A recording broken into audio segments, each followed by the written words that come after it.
Hello, everyone, and welcome to this episode of Pod Save Chocolate. My name is Clay Gordon. I'm your host today. I'm also the creator and the moderator of TheChocolateLife.com. Before we get started on today's topic, which is Supply Chains 101, Basic to Advanced Concepts, I want to give a shout out to the members of The Chocolate Life. This episode of Pod Save Chocolate, like every episode of Pod Save Chocolate, is sponsored by members of The Chocolate Life. If you're not a member, go over there, become a member, support what it is you're doing. If you're watching what it is that we're doing here. If you're watching on YouTube, please like this video and subscribe to the channel. Right, and with that out of the way, I want to jump into today's topic, and that is Supply Chains 101. So here's the homepage of The Chocolate Life right now. And for every episode of Pod Save Chocolate, I put together a post. That post gives an overview of what it is that I plan to talk about. And there's also a set of links and resources that I have done research on before I start the episode. And if there are any topics that are brought up during the course of the episode, and I'm going to show links or resources or something else, I will put them into the post for the episode. And this is today's post. For this episode, Supply Chains 101. If you're out there, whether you're watching on YouTube, LinkedIn, or Facebook, go into the live chat or go into the comments and let me know where in the world you're connecting from. I'll give a quick shout out up on the screen saying thank you very much for tuning in. And if you have a question or a comment that you'd like answered during the course of the episode, please put it into the live chat on YouTube or the comments on LinkedIn or Facebook and let me know, and I will try to get that question asked and answered during the course of the episode. And of course, if I don't, what I will do is I will follow up and get an answer after the episode is over. And with that, let's just dive into it. And the question is why? Why this particular episode at this particular moment? And the answer is really, really quite a simple one. This past Tuesday, I did an episode on flavors, and that's because in October, I'm going to be giving a presentation at the British Society of Flavorists Symposium in Brussels. And I wanted to talk through some of the ideas that were running through my head. And in this particular case, I am thinking about an article for International Confectionery Magazine. I'm the technical editor at International Confectionery Magazine. The September issue is got a feature focus around cocoa processing. And I was thinking about topics that I haven't addressed yet, related to cocoa processing. And I thought this notion of supply chains and what supply chains are going to be, what supply chains are, and what they are, what they're not, would help me provide a framework for talking about cocoa processing. And so that's part of what today is, to sort of think about supply chains. We're going to, what they are, what they aren't, and to focus on supply chain software infrastructure related specifically to cocoa to chocolate. Right. So with that, again, if you're listening to this as an audio podcast, you're not going to be able to watch the images, or you're not going to be able to see the images. But because I do put them up in a post on The Chocolate Life, you're going to be able to follow along after the fact or during, your choice, and you can see what it is that I'm talking about. So it's really important for me that I do this as a part of my prep, and partly it's also to support you and your understanding of what I'm going on. So what I've done is on the page, I put together a bunch of sort of high-level topics and very, very short answers to sort of preview what it is that I want to talk about. And what you can do is you can click on the toggles and it will show you the topic. So the first thing is what is a supply chain? So a supply chain is the best way to think about it. It is the path that a product takes from the place, from its source, from its origin, to a particular endpoint. Now that endpoint could be a factory where the product is transformed into some other product, perhaps combined with other products. And then it also includes the journey that the product takes from the factory where it is processed to the place where the final customer purchases, the final consumer purchases. So at its very high level, that is a supply chain. It is the description It could be a text description. It could be a visual description of the path that the product takes from origin to consumer, right? And you know, these have existed for thousands of years before there was the internet, before there was electronic communication in any form, before there was an easy way to communicate. Supply chains existed. Now, I think that a better visualization for this is to think of it as a supply web. There are very few independent supply chains where you can track it, from the beginning to the end, and it doesn't touch another supply chain somewhere. And here's why. So, for example, in the world of cocoa, we could say, well, there is a path that can be traced from the farm. It might be picked up, for example, by an intermediary. In Ecuador, it might be a coyote who is paid by a beneficio to go around to farms and pick up cocoa. So the supply chain is the farm via the coyote to the beneficio. From the beneficio, they're taking cocoa from lots of different places, aggregating it together, and then sending it to the port. And from the port, it goes to buyers. And so that that that path that things take includes, for example, well, who manufactured, if the coyote is picking up wet mass cacao and baba, who manufactured the bucket that the cocoa is being transported, or if who manufactured the bag, and is it a jute bag or is it a polypropylene bag, and where did the jute come from? So there are all of these related paths that all of the different components that make up any particular product take from the place where it is created to the place that is consumed. And if we think about a supply web, one of the things that we learned, and this is specifically where this idea came from in my work on this with colleagues, was that during COVID lockdowns, we learned that supply chains were fragile things. Something as simple as a ship getting stuck in the Suez Canal had ripple effects, which like bounced around the entire world. It was one ship in one canal, and we were seeing the effects all over the place. And so if we think about a web, particularly a spider web in this particular case, one of the things that the spider does after they spin the web is they'll put one of their legs on one of the strings, and what they will be able to sense is when something hits the web and where it is on the web by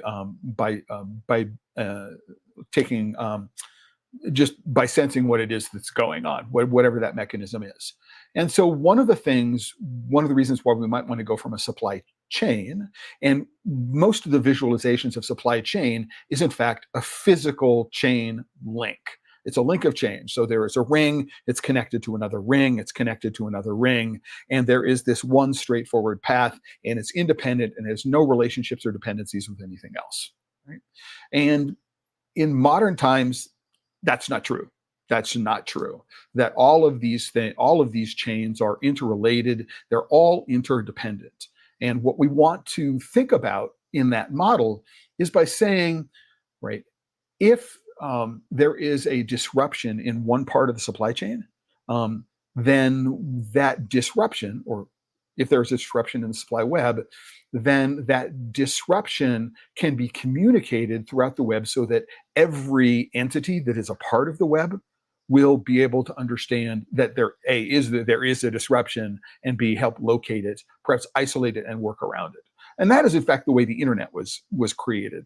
The question becomes, how do we go, or the challenge for the designers of the internet was in part, what happens when any connection in the internet? So we have a hard line, a landline that goes from New York to Chicago and from Chicago to Los Angeles. And if we want to, or from New York directly to Los Angeles. And the question becomes, if the landline from New York to Los Angeles goes down, then the routing technology in the internet will say, oh, I can get there by going to Chicago, right? I don't have to rely on this. And this is why I think the notion of stop thinking about these things as supply chains, but thinking about these as supply webs, and then consider the network of interdependent relationships which exist, and how do you go accommodate them. And this becomes a much more useful um, uh, philosophical framework for thinking about the way supply chains work.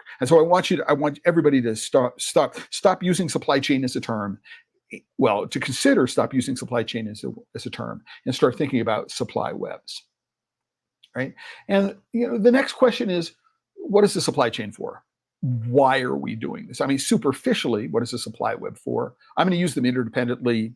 I'm going to try to focus on supply web, although you notice that I use supply chain um, in my toggles here. Is what is the purpose of it?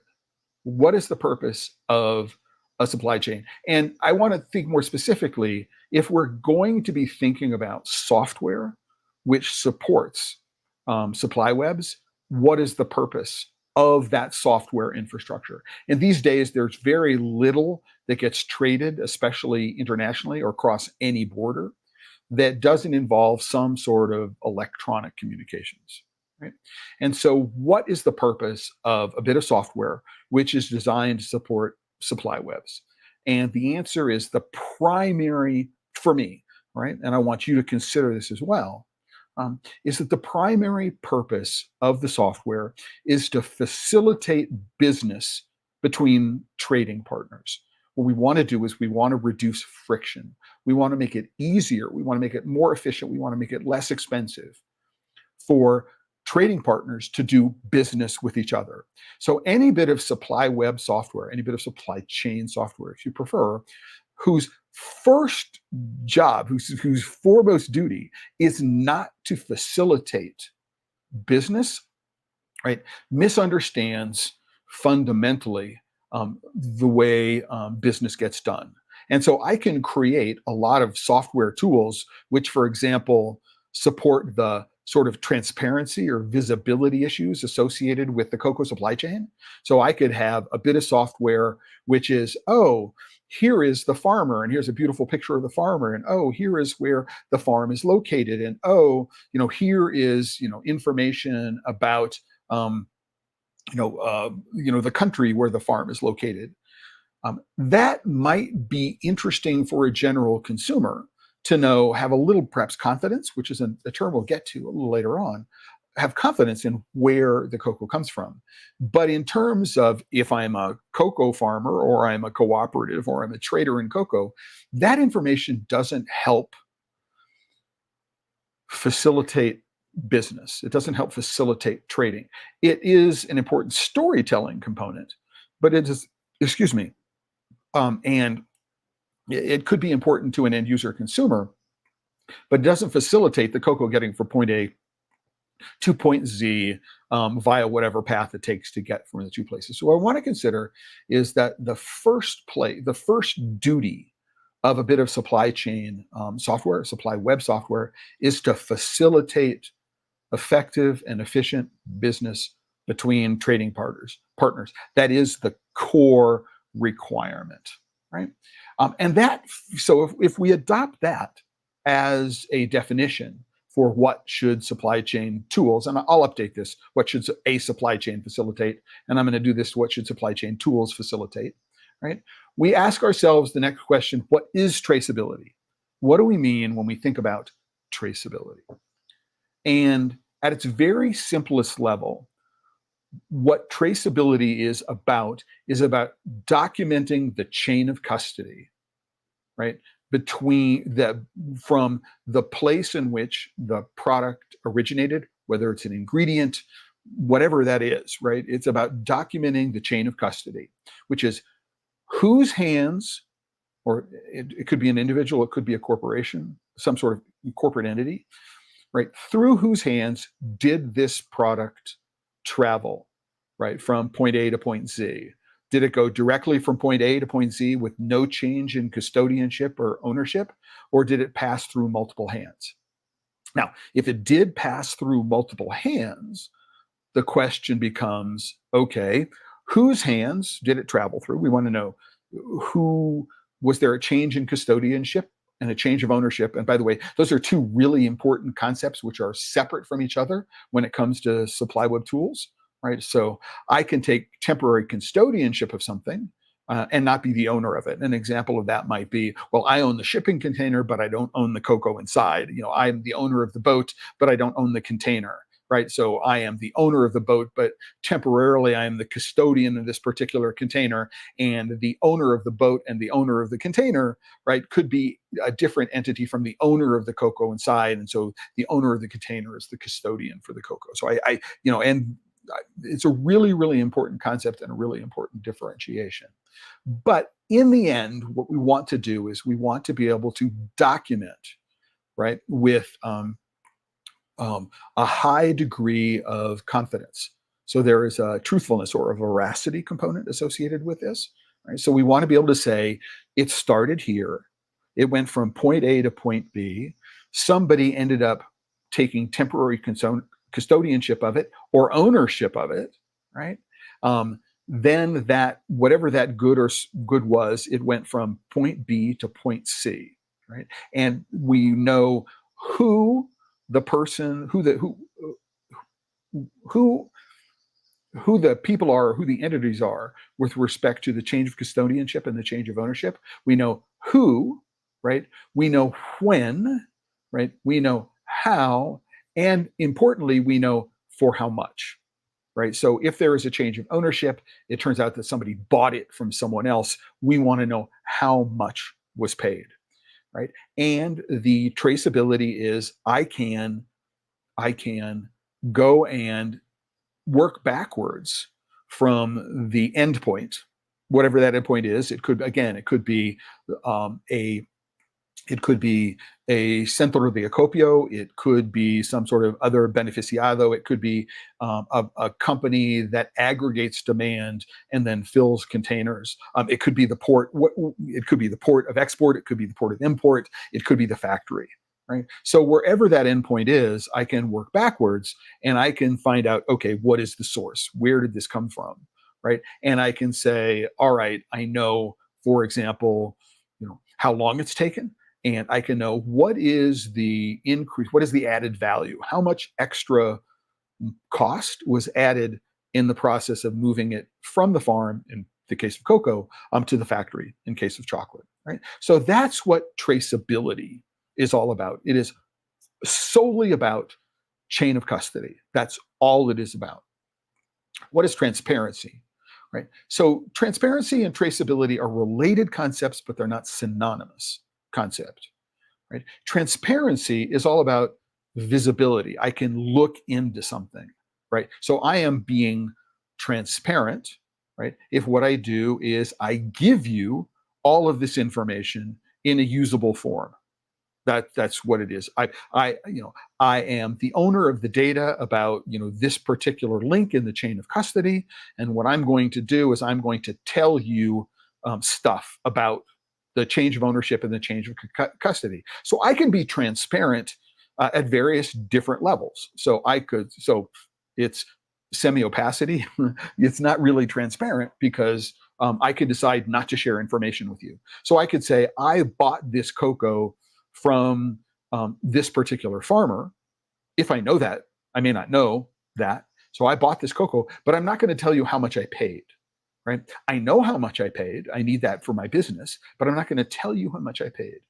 So transparency is this concept about how much of the information that exists about the changes of custodianship and ownership in the change of custody, how much of that information I make available to people outside of my business, right?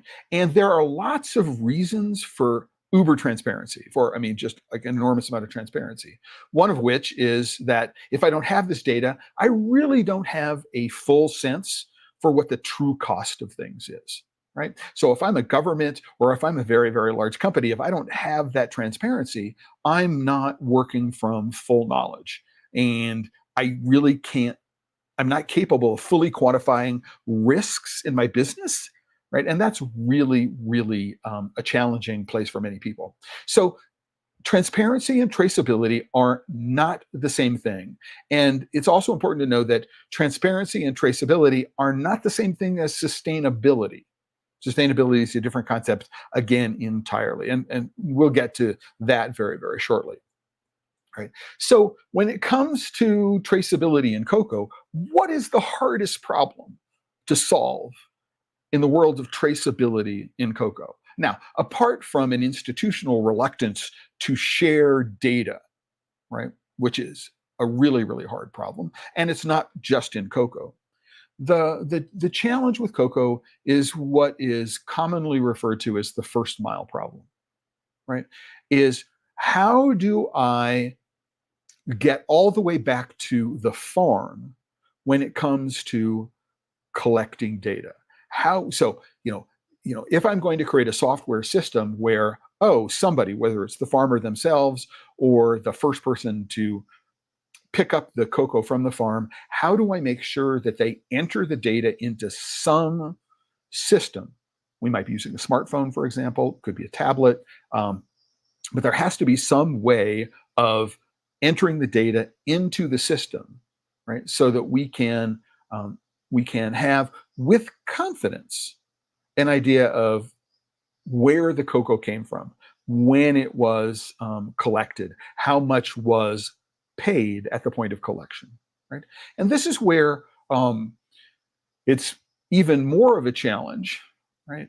When it comes to the difference between collecting wet cocoa and collecting dry cocoa. It's a lot more of a challenge to be able to counterfeit or to smuggle wet cocoa than it is dry cocoa. So, I could be a farmer in a protected reserve or a harvester in a protected reserve, and I could process my cocoa. I could harvest, ferment, and dry within the forest reserve, and then I could transport it someplace outside the forest reserve, right? And that's much easier to do with dry cocoa than it is with wet cocoa, because 50 kilograms of wet cocoa is only 12 and a half kilos of dry cocoa.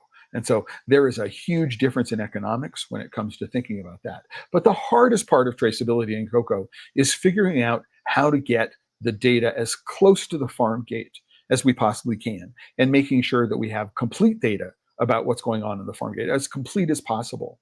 And how do you do that? How do you incentivize the farmer? And what are the incentives you're going to give to the farmer to provide good data, right? And if they have a feature phone and not a smartphone, how do you go about getting that data into a centralized data repository, right? And in a way that makes sense. And and a lot of that is cultural. I mean, we here in consuming countries like the idea of recording everything, and we have regulatory frameworks like the EUDR and the Foreign Supplier Verification Program and the Food Safety Modernization Act. We have these regulatory frameworks that we've enacted from a food safety and other social goal, shared common social goal component, which we need to be able to convince the farmers that this is a good thing, right? That their lives will be better, and then we need to figure out how to compensate them for the extra work if there is extra work that needs to be done. So it's really, really the hardest part. Any quote unquote supply chain tool, which does not fully address this first mile problem, right? Is starts off with a major handicap, right? So, and I think I've talked about some of the other traceability challenges. Oh, I haven't actually, right? So if the hardest part of traceability in cocoa is getting the data as soon as possible, right? We want as much of it. We operate from the assumption, at least we do here in consuming countries, we operate from the assumption that the more we know about things, the greater the value is. Right? This is a fundamental. This is an axiomatic assumption that we're making. Can it be proven? I think it can be proven. I don't know that anybody has done any long-term longitudinal studies that says this is true, at least in cocoa. But the assumption is that more data, and the earlier that we can capture it, the better it is. All right, and the richer the data set is, the more value is generated. So let's work under that axiomatic assumption, right? So there are some other challenges which are associated with traceability. And the first one, and we see this everywhere right now, is a social issue, but it's also an issue which is related to um, what many companies believe is proprietary business information, right? So I might be a very, very large chocolate manufacturing company, or I could be a large cocoa trader. And I almost certainly have my own supply chain tool. So some tool which is going to help me monitor the purchase and movement of ingredients and packaging and other things from the place where they originate to my factory, and from my factory to um, through warehousing and distribution, eventually to the final point of sale, right? So if I'm a big company, right, I am going to guard that data, right, jealously. I mean, I'm going to create a walled garden. My system is my system, and I'm not going to share that data. So it's very rare that what you'll do is you'll find a system which is designed to be used by the entire cocoa to chocolate value chain, right? You've got company A, they do what they do. They might be gathering the same data. Some might be gathering more data points. Some might be fewer data points, right? They might not actually be gathering the same kind of data in the same way. They might be entering it into their system differently.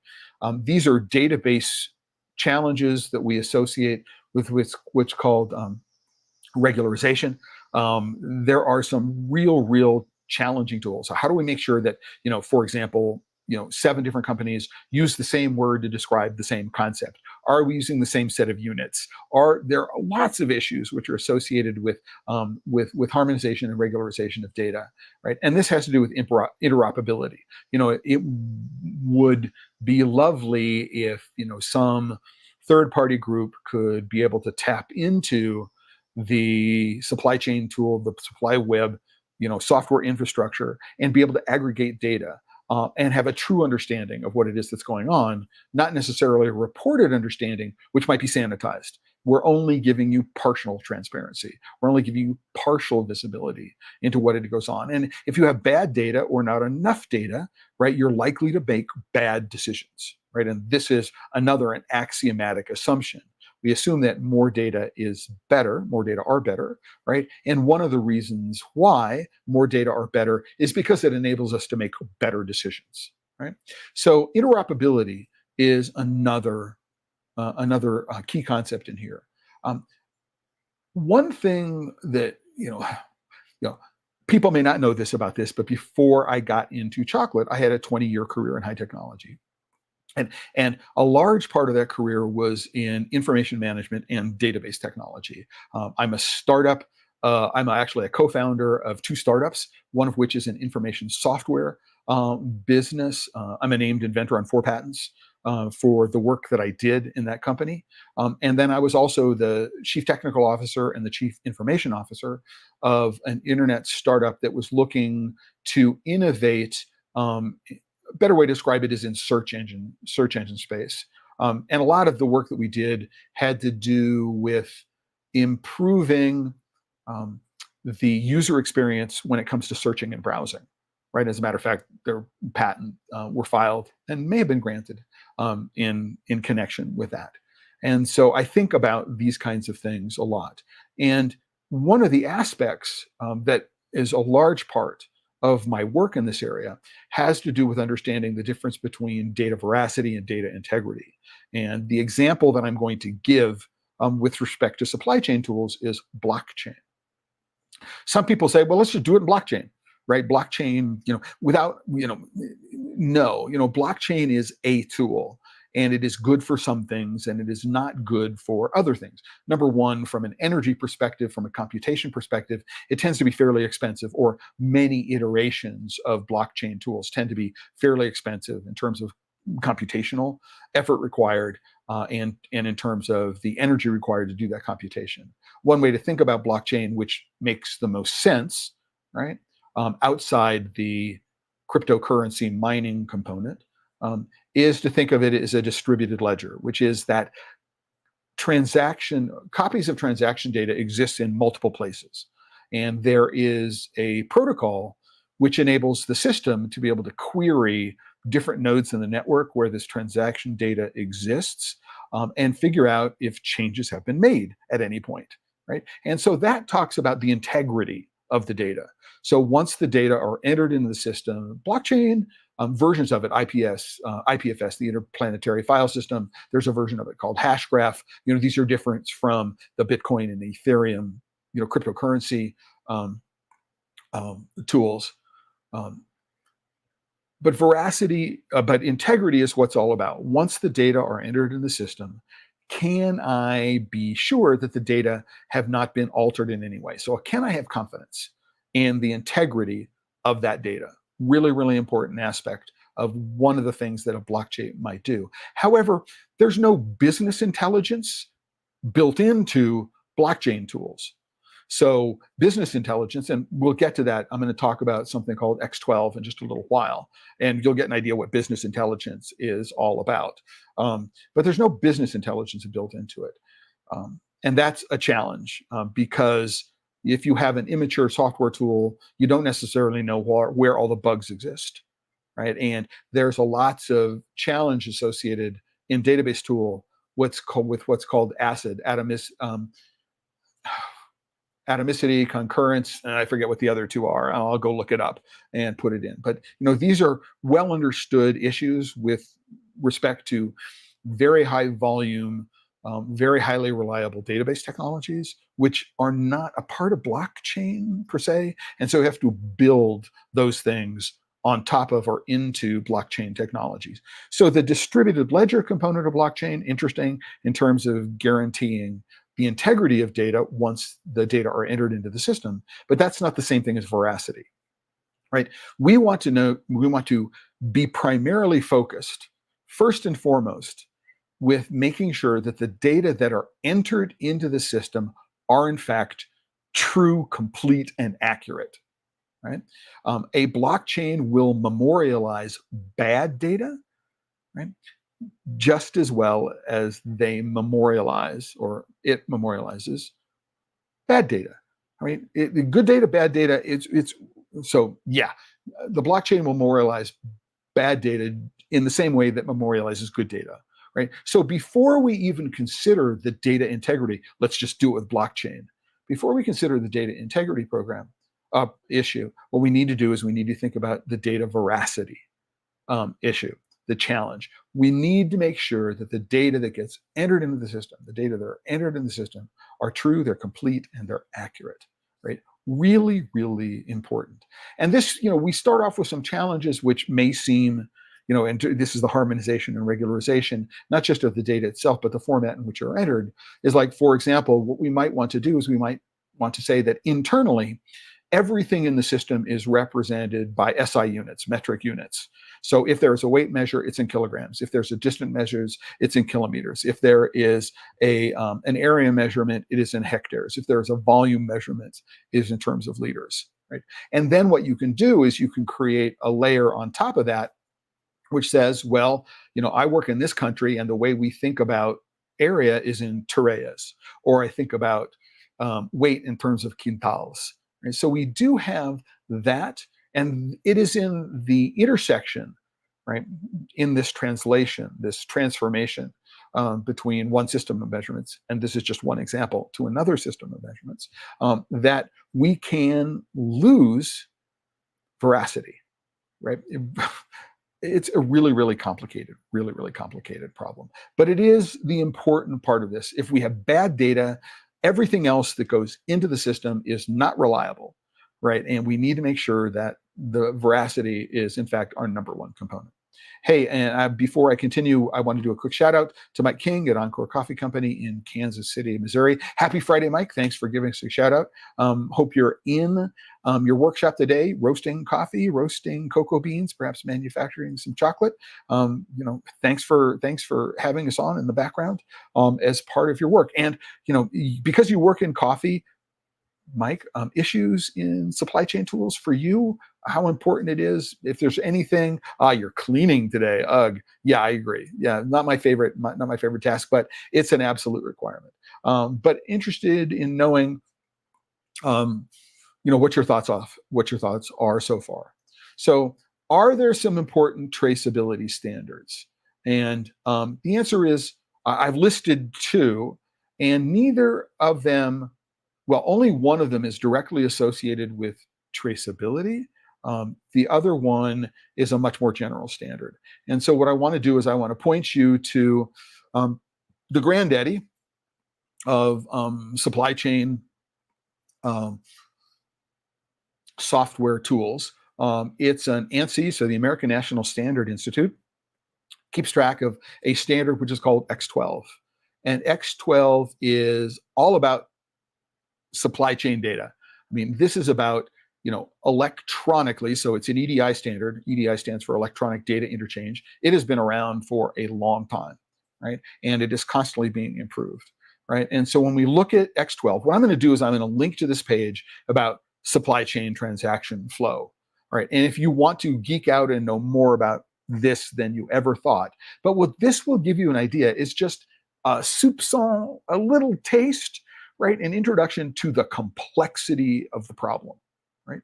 And one of the challenges that exists in when putting together a tool for supply chain is that if you assume that the entire world works exactly the same way, you are going to fail.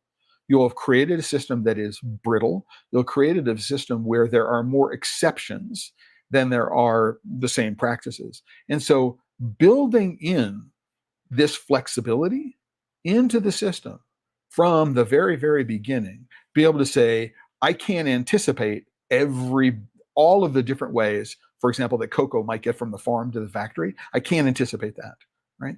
And I can't force the rest of the world to come into that in the same way. I can't say, well, I don't care what your business practices are now. You're going to have to change the way you do business in order to use my software. Won't work, right? You need to be able to make sure that whatever someone is doing is adaptable, that your software tool, whatever it is adaptable to the way that they're doing business. And what you want to do is you want to facilitate the interchange of data between partners to reduce friction, to make the trading partners, they're doing business with each other as simple as possible. And by the way, trading partners in this particular case includes not just, for example, a cocoa trading company or a chocolate company that's got a cocoa trading division. It also means the transportation companies, and it means governments, because when I export something, I have to have export documents. If I import something, I need to have import documents. If I don't have the proper export and import documents, stuff can get stuck in the port. And in the case of cocoa, if it's winter and you're in the port of Rotterdam or Amsterdam, and you've got your cocoa in a container and can't get it out of the container because the documentation doesn't work, you run the risk of the cocoa being ruined, right? So it's really, really important to get this stuff done, right? Because there is significant business risks being done. So this is where X12 is really, really important. And there's a background to the standard, less important, overview of the standard, less important. Pre-purchase item data alignment for food and beverage. This is the toggle you're going to want to look at. And what they do is they say, okay, there are some parts, there are some forms, there are some data structures within the X12 standard that the seller needs to know about, and they give that to you. And so you can go through and you can go figure out, okay, here are the reasons why I need to have this data. And then after that, what you do is you go from pre-purchase item data to purchase order process data. And then you've got other X12 standards, forms, which talk about things like who are the counterparties, the buyer and seller party information. You need to have what's called a unique purchase order identification. And if this is going to be a global system, it needs to be globally unique, not just within a single system, right? And it's also important that when it comes to order identifications, that there be multiple order identification. So there's not just one order identification. It's just there might be an underlying global unique identifier, and that I could have a bunch of different entities, which I might have my own purchase orders, somebody else might have their own invoice numbers, all right, and they're all tying back to this globally unique ID, but I refer to that in different ways depending upon the context, right? So it might have one number for the cocoa trader, it might have another owner for the shipping company, or might have another number for the shipping company, might have another number which is associated with the importer, another one for the taxing authorities. We need to be able to support multiple unique, right, order identifications. It's important. There is a currency component. Taxable information, who is doing the shipping, what is the format of the packaging, is it a pallet, is it a bag, is it boxes on a pallet, bags in a pallet. All of these things are important things to understand. If there are in fact delivery scheduling requirements, all of these become a part of the purchase order process.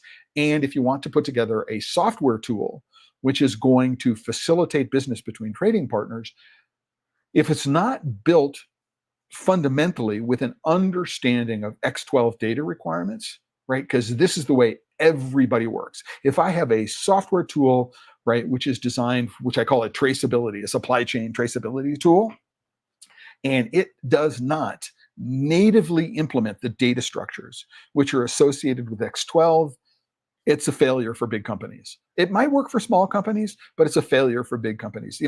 One of the things that I can do, and again, it's this interoperability component, right? As I could have a software tool and I could export a particular X12 record, right? Either a subset of the record or a superset of the record, and I could export it into a JSON format or a CSV format or some other format. And even if I don't have a direct API connected, so application programming interface, even if I don't have a direct API connection between different systems, I should be able to export a known JSON file with a known XML DTD, a document type descriptor, so extended markup language document type descriptor, right? I should be able to, my software should be able to generate that. And the other side should be able to go, oh, I know what to do with this. I know how to map this field in the JSON document I've got to this field in my database, and this field in my database. And I know that if I get, it in this, it may be pounds in the US, and I may want to go from pounds to the kilograms. What I can do is I can go, oh, I know that this is in pounds, and internally I represent everything in kilograms. And so my import tool needs to be able to make sure that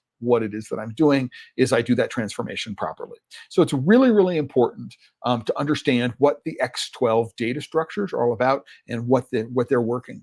And if you are a small chocolate maker and you want to start importing your own stuff, understanding X12 and how it relates to things like HSC codes, the harmonized standard codes for tariffs and things like that, truly important. You need to be aware of this stuff and the information that you should be asking for from your trading partners, right? And why is that? So if you're importing cocoa, you need to be aware of the foreign supplier verification program. You need to have that data.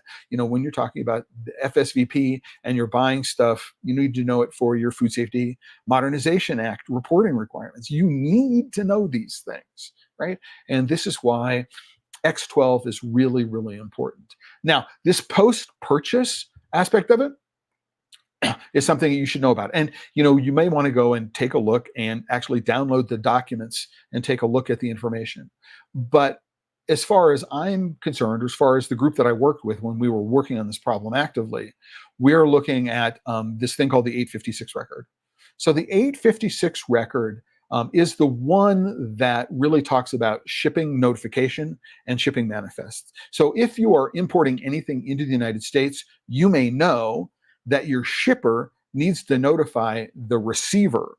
So if I have an exporter, for example, for a piece of equipment in Italy, and they're putting it on a container ship, that at the point of export, right, there needs to be a notification before the ship leaves to the receiver, the receiving party in the United States, that to expect a shipment, right?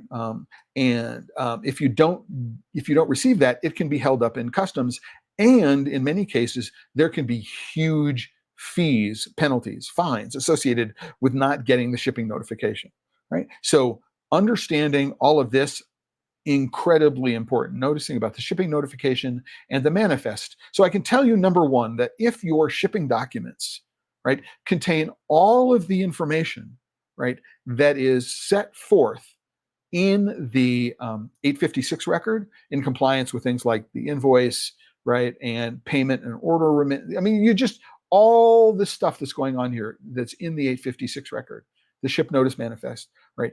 What you will do is you will significantly reduce the likelihood that your goods will get caught up in customs, right, for minor technical issues associated with, oh, you just haven't, given us enough information about the shipment for us to be able to pass it through customs without opening up the container, without opening up the crates, without doing a visual inspection, which you will get charged for, right? You will get charged for the actual cost of the inspection.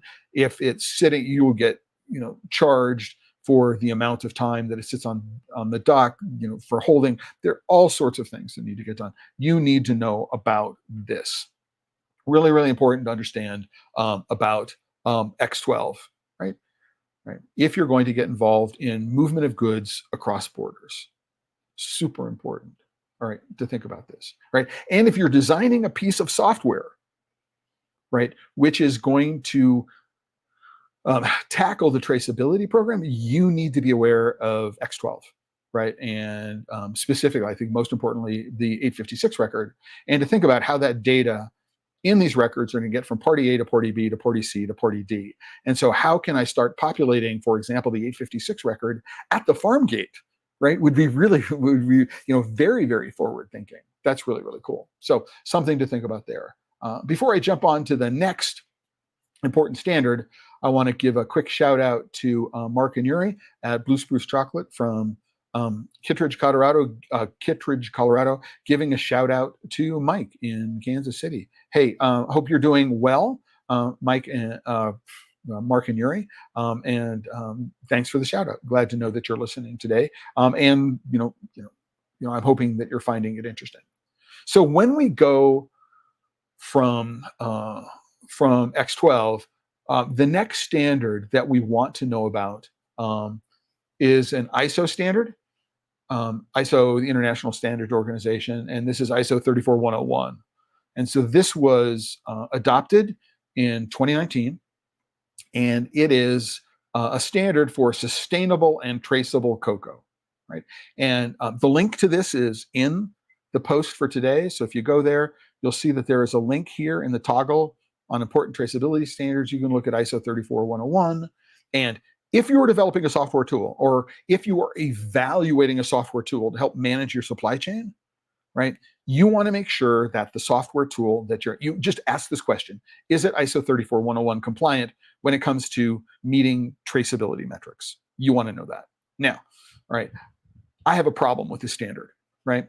Because it does something that shouldn't happen, in my opinion, right? Which is it conflates sustainability and traceability. These are two separate concepts, right? Which are entirely different domains. So I can trace something which is not quote unquote sustainable. So when we get to the notion of a supply chain tool, a supply web tool, which is going to document the chain of custody, sustainability is an entirely different set of issues. And to try to force the data structures of sustainability into the data structures of traceability, we run into a huge problem. And this is something that, the craft chocolate world knows is like, what does bean to bar mean, right? If you want to be a bean to bar chocolate maker, does it mean you need to be ethical? And yes, you need to be ethical in order to call yourself really bean to bar. What does it mean to be ethical, right? this conflating of sustainable and traceable is a really bad idea, right? In my opinion. Now, I have a lot of respect for the people who got this done. One of whom is Jack Stein, who's one of the co-founders of Chocoa, a colleague of mine. I think this is a misguided thing. I think that we should have a standard for traceability in cocoa, right? And then we can have a standard in sustainability more generally, right? And then what could happen is that the traceability standard could reference the sustainability standard, right? It's because it's like regenerative. Regenerative agriculture means different things in different contexts. What might be regenerative in a floodplain might be different from something which is high up in the mountains. And to try to be general enough that we could, again, I think it's a bad problem. However, if you are developing some kind of supply web software tool, or you are evaluating, right, whether to adopt some kind of supply web software tool, you need to ask the developers, is it ISO 34101 compliant from at least the traceability perspective? Because what you want to be able to do is you want to be able to generate traceability reports. You want to know what it is, from beginning to end, right? And if it's not, I would walk away from it, right? It is going to become a really important differentiator. And at some point, it might actually become a reporting requirement. I could imagine that ISO 34101 reporting could become a part of EUDR compliance regulations at some point in the future, or something like that. So you need to be aware of what ISO 341. It's not cheap. It's like 140 euros or something like that. I don't necessarily know that I would buy it unless you are actively involved in developing a tool, or you are part of a regulatory organization and you needed to know this stuff in detail. But you should be able to, you can go through the table of contents, right, and understand what the components are. So, requirements related to the social aspects, which are sustainability. So we have a social component. So human rights policy, gender equality, children's right, children's labor, employment. There's a lot of stuff here on the sustainability side, right, which is not related to traceability. And then we have environmental requirements. Waste management. It's like, oh, yeah, it's important, but it's not a part of traceable, right? And that's the point here. What they've done is they've conflated two very, very different concepts. And it's really, really challenging. But right, if you're not aware of it, you need to be aware of these things and the way they relate to each other in order to be able to really understand what the challenges which are associated with putting together a supply web tool, which is generally applicable. A quick shout to Bruce, to Blue Spruce, to Mark and Yuri. Sorry, we try not to miss a session. Lots of media information, well worth the investment time. Guys, thank you very much. I appreciate that support. And you do know that every single one of these episodes is archived. So if you go to The Chocolate Life on the homepage, it's not currently in the top rail, but if you go search, and I believe you go search for archive, there's a Pod Save Chocolate calendar and archive, and every single episode of Pod Save Chocolate is here. And at the bottom of the page, there are 66 episodes.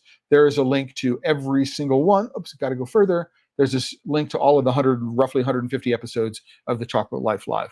So, and I haven't updated this page yet, but I'm in the process of uploading the audio podcasts for people who are interested in consuming this that way. All right, let me go back to the post for today because we're near the end. So there are some supply chain opportunities, supply web opportunities, which are not to be overlooked. So the first one is let's step back. Number one, right? So when we think about the required data structures, which are associated with putting together a supply web traceability chain of custody tool, all we need to focus on is what it is that we're moving from point A to point B, right? Right? Who the parties are, the counterparties are, like who is, for example, the farmer who provided it, right? And then who is purchasing it, right? So we need to know that. We need to know what and how much. So it's 50 kilograms of dry cocoa, right? And it went from point A to point B, right? And this is the seller and this is the buyer, and this is the date on which it happened, right? We might want to also indicate how it got from point A to point B. So what are the transportation associated logistics associated? It went, I sent a truck, the farmer delivered it to me. I had somebody on a motorcycle go pick it up. There are lots of different ways that can be done that we might do this. And then more importantly, here's how much I paid for it, right? So that is the only requirement for a supply chain of custody tool. That is the only requirement. That's what it needs to do, right? And so any other ancillary data is metadata, right? It is data that is connected to each of the nodes in the network. So I may have a globally unique farmer ID, and what I can do is I can attach as metadata to that globally unique farmer ID, the farmer's name, the name of the farm. It might have a GPS address. It might have a street address. I might know how many hectares the farm is. I could know how many trees the farmer has. I could know lots of things, but that's not part of the chain of custody record. That's all metadata, right? The chain of custody record is only about who, what, how much, when, and how. That's it. That's all I need to know, right? And it's really, really important that we think about it that way, right? So that is the fundamental. Everything that's not those basic chain of custody related issues is in fact metadata. And it is the metadata that provides us more information and more value associated with the transfers and the custodianship and ownership from point A to point C. This is really, really important. So what are some of the things that we might do knowing everything that we know, right? And under the assumption that the more data we have, the greater the value that is inherent in everything. So one of the things that I might suggest is that we might be able to put together new types of markets and new contracts. So for example, I could imagine putting together a market for all the specialty cocoa that doesn't get traded on New York and London. So I could have a market, right? If I have all this data, right? And what I can do is I can have buyers and sellers. I could have all this information, and people could come to the market and buy and sell and trade cocoa. That would be something that's an opportunity which is associated with having a properly constructed supply web tool. Now, another thing that might do is it might support different kinds of business than is currently constructed. So for example, in New York and London, I have the idea of futures contracts. But in cocoa, maybe what I want to do is engage with a farmer or a cooperative or a group of farmers around sort of a first look contract. So I want to say, listen, excuse me, I know that you guys are doing, you farmer, you group of farmers, you cooperative are doing something interesting. And what I want to do is I want to pay you, right, for the right to be able to buy some, none, or all of the cocoa before anybody has an opportunity to do this. And so a supply chain tool could facilitate new kinds of contracts, right? And if the tool is not actually thinking about that, right, then it's not completely understanding the power of the data that it's collected. Another thing that it could be intriguing, and I think this is really, really interesting, is that right now buyers and sellers primarily tend, or at least on the commodity level, buyers and sellers communicate around defects, right, and grading standard. Is it SSA? Is whatever it is, depending. It's like I'm looking for cocoa which has not more than this level of defects, and I'm willing to pay X for that. And the seller goes, I have cocoa and it's this grade, and this is how much this is how much it costs. Right. And so the vast majority of the signaling is around defects associated with grading. Right. But what if we could attach to seller records an organoleptic evaluation? So, for example, my cocoa has won a Cacao of Excellence award, and therefore my cocoa is capable of producing, chocolate which has the following flavor elements associated with it. So I'm looking for something with chocolate forward. I'm looking for something which is fruit forward. I'm looking for something which is bright and fresh. I'm looking for something, you get the idea. Imagine if buyers and sellers could communicate around flavor potential, right? I am looking for cocoa that will give me this kind of flavor. Or I have a seller, I have cocoa, which will give you this kind of flavor. We think about what Cacao of Excellence is doing. We think about what the Heirloom Cacao Preservation Project is doing. We think about the Mocha Maximizing Opportunities for Coffee and Cocoa in the Americas. Their Flavor Map project is, imagine, right, a market which is talking about specialty cocoa. They're roughly 20% of the market that's not traded as commodity bulk. Imagine what that might do. So that's, I think, a really interesting opportunity for a supply web tool, a chain of custody tool, which has got layers of metadata on top of it, right? And if we put those, we get the right kind of metadata associated with the chain of custody information, which is in the system, then we can start transforming the way cocoa farmers, cocoa traders communicate about the flavor of chocolate in an orderly kind of way. And that's a really, really important concept. So one of the things, I am going to be writing for International Confectionery magazine in September around an interesting technology, which is going to be, I'm not going to talk about it now. I will talk about it in the future. But one of the things that they're doing as a part of their traceability program is they're thinking about how can we improve the quality of post-harvest processing. So how can we reduce contamination? How can we know when fermentation starts, right? How can we make sure that the fermentation is more consistent? And so that's an interesting aspect for a supply chain tool, right? Is the supply chain tool, especially one in this particular case, this company is addressing the first mile problem, which is how do we get the information as close to the farm gate? How do we start collecting it, right, as quickly as possible? We want to grab it at the farm gate. And then how do we accommodate lots of different ways in which that data can be collected, right? Really, really important idea. But could we use a supply chain, a supply web software platform to help modernize, right, post-harvest processing? I mean, if it can be done, right, in a scalable way, one which is not too expensive, one which is easy for adoption, right, which means it's very, very flexible. I mean, there are lots of ways in which the data can be collected. There's not one way, right? It doesn't require every farmer to have an always-on data connection to a smartphone. Like that's a non-starter in many, many parts of the world, right?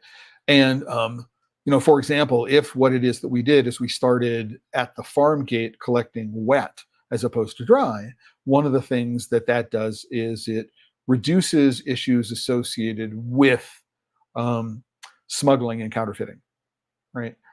Counterfeiting in the sense of forging the the producing country of origin. So, if I'm smuggling wet cocoa across the border from Cameroon to Nigeria, not likely to happen. It's much easier to do dry cocoa. And so one of the things that an interesting thing is, and a supply chain tool might do, is by focusing on a different use case, we might be able to reduce smuggling and counterfeiting. So hopefully we're over the hour, and I want to thank everybody who's been here from the beginning. I want to thank everybody who has joined in the middle. I want to thank everybody who's been here live, and people who are going to be watching this or listening to this after the fact. Listen, I hope you found it interesting and useful. It's been really valuable for me to be able to, number one, write these ideas down, to do some research, and to talk these ideas through. And of course, I'm always interested in all of the feedback that everybody can give me, right? But talking it out loud, as I explained this past Tuesday in the British Society of Flavorists presentation, is talking it out loud helps me evaluate, what I truly feel about what it is when I'm reading it, it's very, very different from when I'm talking, when I'm saying it, when the words come out of my mouth. And so this is really helpful for me, and I hope you find it useful, interesting. Let me know, right? And as I sign off, I want to remind everybody that this episode of Pod Safe Chocolate, like every episode, is in fact supported by members of the Chocolate Life. If you're not a member, you can go to the homepage. It's on the screen right now. You can click a green join button or the little icon in the lower right-hand corner. There's always a free membership. Of course, right? If you have the resources to support what I do financially, I am very, very glad to have that support. There is some special members-only content and perks that are available to free members and to premium members. So consider that.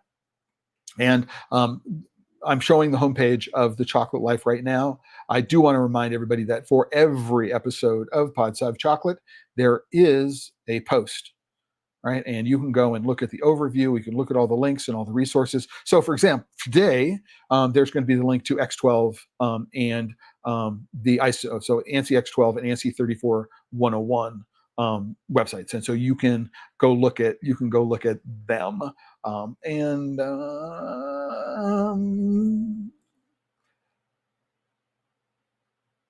let me know what you think, right? Every post, if you are a member of the Chocolate Life, free or premium, at the bottom of the page, there is a member discussion. If after the fact, you have an idea, a question, something you want to know, something you want to share, you can go down and put it into the comments and let me know what you think. And I will try to get those questions asked and answered. I mean, this is, for me, getting your feedback is one of the most important aspects of what it is that I do. I am talking these things through because I have an idea of what it is that I'm thinking for. I have an idea of what it is that I think. Again, I'm trying to get a sort of veracity, a truth claim, kind of component to things. It's part of the process that I learned, when I went to art school. It's part of my work as a photographer at Rhode Island School of Design. Is this became part of my process. And so it's important that I continue it. And to the extent that you're willing to help me and able to help me. And part of that is, hey, Clay, I don't believe you, right? I don't agree with you. I've got these other ideas, or have you considered this, or do you know about that? And so all of these things are one of the reasons why I want to do these and get your feedback. I want to do a quick shout out to Julie McLean. Great podcast. Thank you, Julie. Thank you very much for giving the shout out. I'm glad you enjoyed it, and I'm glad you found it useful. And before I leave, I want to remind everybody, as I do, I think that this coming Tuesday, number one, will be an interview with Bertus Eskis. Bertus is a researcher in fermentation. He's something of a maverick. He's definitely outside the mainstream. He's responsible for a couple of interesting concepts and interesting new approaches to fermentation. So I'm hoping to be able to put that together for this coming Tuesday. And with that, I want to remember it's Friday, right? And we got a weekend ahead of it. We got beautiful weather here in north central Arizona. The temperature is down during the day. The temperature is down overnight. It's really, really pleasant. We've had some rain recently, and it's just a really, really, really great place to be right at the moment. In terms of the physical environment.